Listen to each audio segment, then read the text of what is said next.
Hello guys, in this video, I will show you how to install and use the background removal plugin for OBS Studio. This method works perfectly.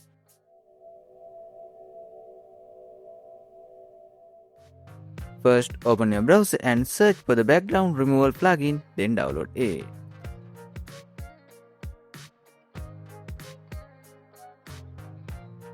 Once it's downloaded, extract the file into your desktop.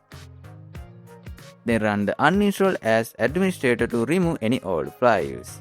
After that, copy the background remover plugin folder.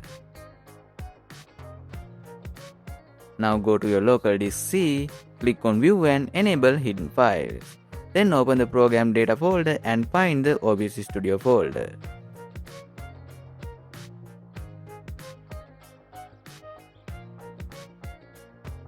So inside it, create a new folder and name it as plugins.